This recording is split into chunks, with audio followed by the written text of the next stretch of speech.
2 hours, and the bread has been proofing in the meantime, right? So that creates the big bubbles inside the ciabatta. So we mixed the ciabatta this morning. I kept it cold, and now I've taken it out of the fridge, and I will show you the way that Italians make their ciabatta. So the dough you see is already quite proofed. That means the last proofing will be shorter because it's been already proofing.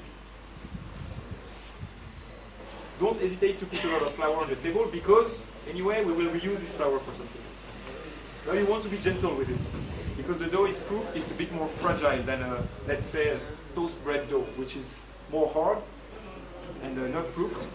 So this one you have to be gentle with it. So we'll just accompany it into the bed. We make a bed of flour for it. Okay? And now what we don't want to do is to make a nice rectangle, but without damaging it. We don't want to use our fingers to create holes inside. So just some flour on top, like this.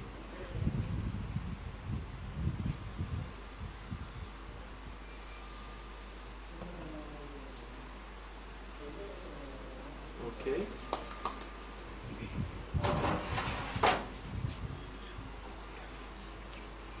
Okay.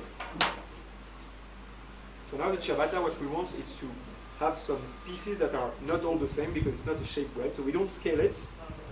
But anyways, we still want to have something more or less regular. So I remove the edge, and then I will use my hand as a guide. I will use 4 fingers. You can use whatever you want. The size and the shape that you make, it's up to you what your customers want. But what's important is that they remain the same, that one customer doesn't get a big one and another one a small one. Otherwise, one will be complaining. Because as a customer, I know if I have the choice, I will always take the big one. So that's why you want to make them as equal as possible.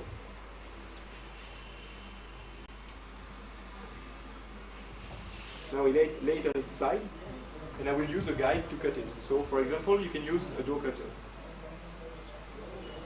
And then we put it like this on the tray. Now the final proofing will be short because it's been bulk proofing for a long time. So in about half an hour, we can already bake it. 20 minutes to half an hour, we can already bake it.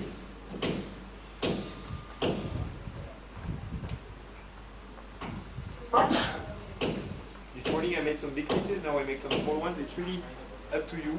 With the same dough, you can make any size that you want.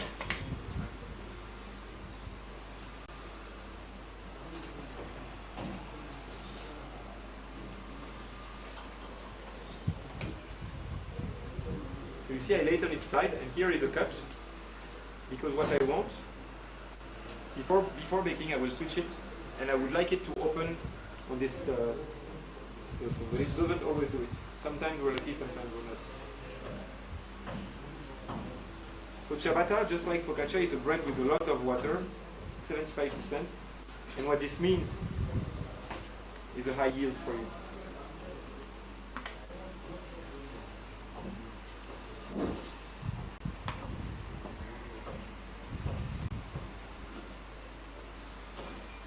Do you have any questions about ciabatta?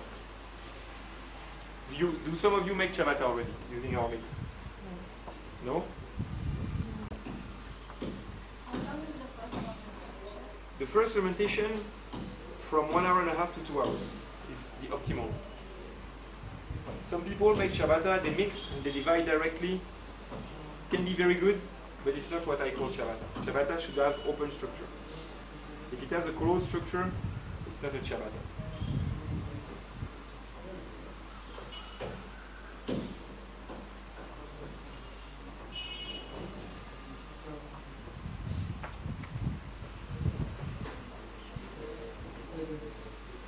Can you find another tray, please? Yeah, but I need 2 more. Do you want to take it over? Yes, please.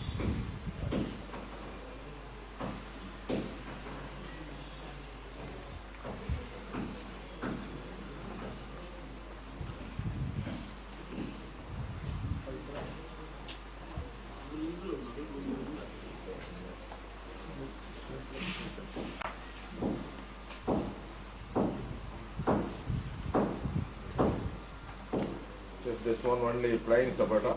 So we will make some filled ones now. Olive. I will show you the way I made the pesto one that we gave you, and we will make the same way with an Indian filling. Okay? So, to make the fill one, what I do,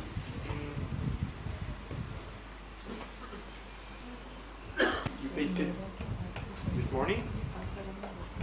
So you see the pesto is just a mixture of basil leaves, cheese, olive oil, and normally it's pine nuts. But since pine nuts are available, we use hazelnuts, and it's just fine. In terms of taste, it's different. Oregano. Sorry? Oregano. Oregano. Yeah, you can put oregano, and some people use different kinds of nuts. Traditional one is pine nuts, but you can use. So what we do, we create a small dimple in the middle so that we can put our filling inside.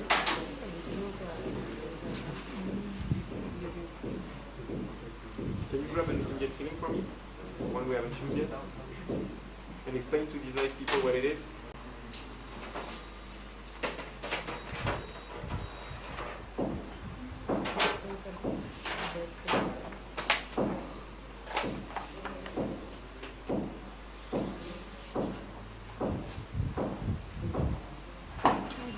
And now we will enclose our filling inside the dough, like this.